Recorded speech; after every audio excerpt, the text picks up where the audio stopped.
all those faces. Hello.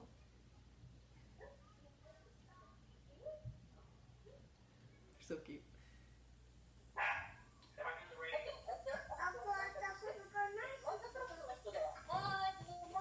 Good morning. Hi, everybody. Hi. How's everybody? Oh, look, everybody's getting ready over there. Yeah, I'm already completely ready. All the Shakespeare stuff. Oh, amazing. All right, I'm going to ask everybody while we do our story time just to mute yourself on Zoom. That way we're not fighting to hear the words of the story. And then when we're all done our story and we switch over to science, then everybody can join in again. All right? Perfect. So we're going to read today Ada Twist Scientist by Andrea Beaty, illustrated by David Roberts, and published by the Abram Books for Young Readers. Is everybody ready? Everybody's got their awesome goggles on? All right. Ada Marie said not a word till the day she turned 3. She bounced in her crib and looked all around, observing the world but not making a sound. She learned how to climb and made her big break with a trail of chaos left in her wake. She ran through the day chasing every sound in sight and didn't slow down till she conked out at night. Her parents were frazzled but tried not to freak as Ada grew bigger and still did not speak. Clearly young Ada with lots in her head would have something to say when it ought to be said. That's just what happened when Ada turned 3. She tore through the house on a fact-finding spree and climbed at the clock just as high as she could. Her parents yelled, "Stop!" as all good parents would. Ada's chin quivered, but she did not cry. She took a deep breath and simply asked, why? Why does it tick and why does it talk? Why don't we call it a granddaughter clock? Why are there pointy things stuck to a rose? Why are there hairs up inside of your nose? She started with why, and then what, how, and when. By bedtime she came back to why once again. She drifted to sleep as her dazed parents smiled at the curious thoughts of their curious child, who wanted to know what the world was about. They kissed her and whispered, "You'll figure it out." Her parents kept up with the high-flying kid whose questions and chaos both grew as she did. Even Miss Greer found her hands were quite full when young Ada's chaos wreaked havoc at school. But this much was clear about Miss Ada Twist. She had all the traits of a great scientist. Ada was busy that first day of spring, testing the sound that made mockingbirds sing, when a horrible stench whacked her right in the nose, a pungent aroma that curled up her toes. "Zowie," said Ada, which got her to thinking, what is the source of that terrible stinking? How does a nose know there's something to smell? Does it still stink if there's no nose to tell? She rattled off questions and tapped on her chin. She'd start at the start where she ought to begin. A mystery, a riddle, a puzzle, a quest. This was the moment that Ada loved best. Ada did research to learn all she could of smelling and smells, both the stinky and good. One hypothesis Ada thought could be true. The terrible stink came from Dad's cabbage stew. She tested and tested, but soon Ada knew it was time to come up with hypothesis 2. Then zowie, the stink struck again, just like that. Hypothesis 2, it's caused by the cat. The cat couldn't make such a stink on its own. It needed perfume and some fancy cologne. So young Ada tested. The test was a flop. She started again, but her parents yelled, "Stop!" She tried to put her kitty in the washing machine. Ada Marie, to the thinking chair now by the time we count 3. "Enough," said her mother. "That's it," said her dad. Her parents were frustrated, frazzled, and mad. "Why?" Ada questioned. Her mother said no. "What?" Ada queried. Her father said, "Go! You've ruined our supper. You've made the cat stink. Enough with your questions. Now sit there and think." She looked at her parents. Her heart turned to goo. Poor Ada Quest didn't know what to do. She sat all alone by herself in the hall, and Ada once more could say nothing at all.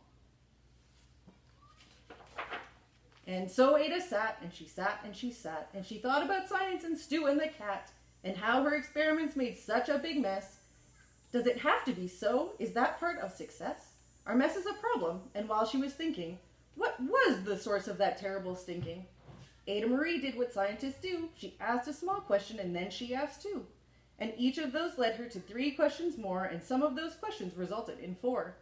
As Ada got thinking, she really dug in. She scribbled her questions and tapped on her chin.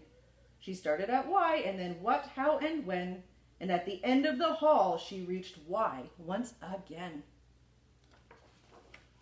Whoa, look at that wall. Her parents calmed down and they came back to talk. They looked at the hallway and just had to gawk. No patch of bare paint could be seen on the wall. The thinking chair now was the great thinking hall. They watched their young daughter and sighed as they did. What would they do with this curious kid who wanted to know what the world was about? They smiled and whispered, "We'll figure it out." And that's what they did, because that's what you do when your kid has a passion and heart that is true. They remade their world. Now they're all in the act of helping young Ada sort fiction from fact. She asked lots of questions. How could she resist? It's all in the heart of a young scientist. And as for that smell, what can Ada Twist do but learn all she can with her friends in grade 2? Will they discover the stink that curls toes? Well, that is the question, and someday, who knows? The end. The science experiment, okay? It's called Fun with Fizz. You can see it on your little leaflet you got in your bag. Okay, are you guys ready? My name is Marie-Claude. Okay, so we're going to take the baking soda. You guys have the baking soda? Okay, it's a powder, and we're going to put it in our tray. Just like that. Okay, so our tray is all white. Okay, okay, yeah, our tray's all white. Okay. Whoops. We're going to get all our things. Okay, so you've got a little pipette in your kit. Whoops, I dropped it. My friends will get it for me. It's a little pipette, okay? Just put it beside your tray, okay? And you're going to get the ice tray. And you're going to ask your mommy to put some vinegar. Do you see your vinegar? Okay.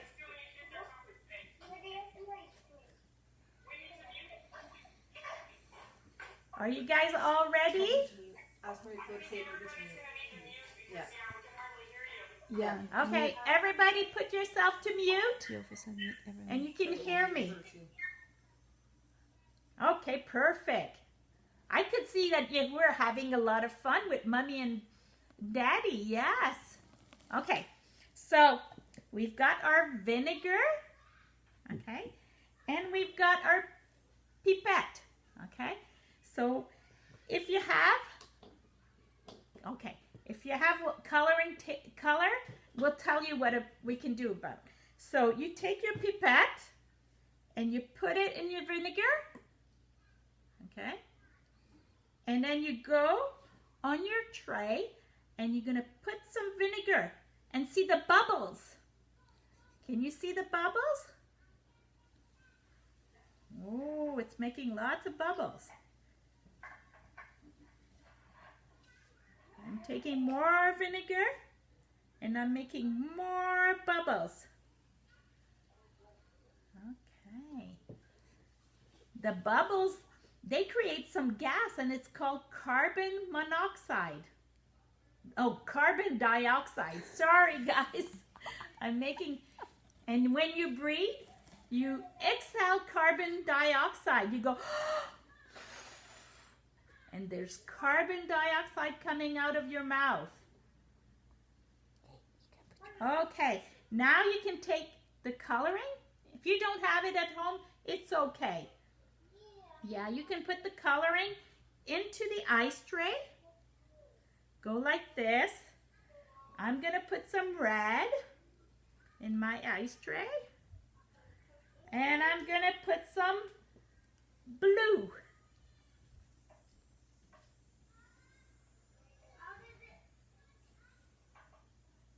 Okay. Now you see I've got color. Can you see it? Can you see it? Yeah, got color. I'm gonna mix it with my little pipette. And then I put some color in my pipette. And I go on my tray and I make color bubbles. I'm gonna ask my friend to show you guys. Okay? They're gonna show you close. You see the colors? It makes bubbles. I'm gonna take some green and I'm gonna make more bubbles.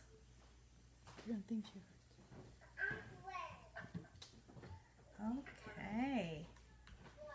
So you're gonna be using vinegar, baking soda in a tray, and some colorant that you can find sometime in the store. And for the parents, this is really good for pencil grass. Okay? And also, it's good for the children to see and experiment.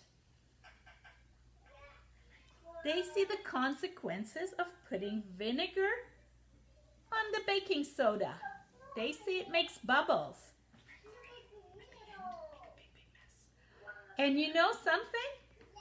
It's good for your imagination. It makes bubbles like you would do in the bathtub. Little bubbles. Okay, friends. I'm going to show you a big mess. A big giant mess. Okay, look at this. Oh, it makes tons of bubbles. Okay. It makes lots of bubbles, guys. Did you see?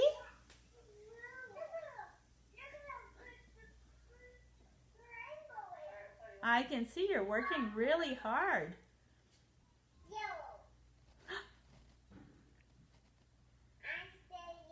You say yellow.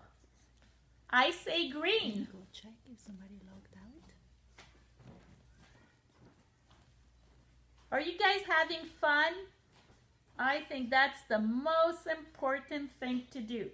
Have fun.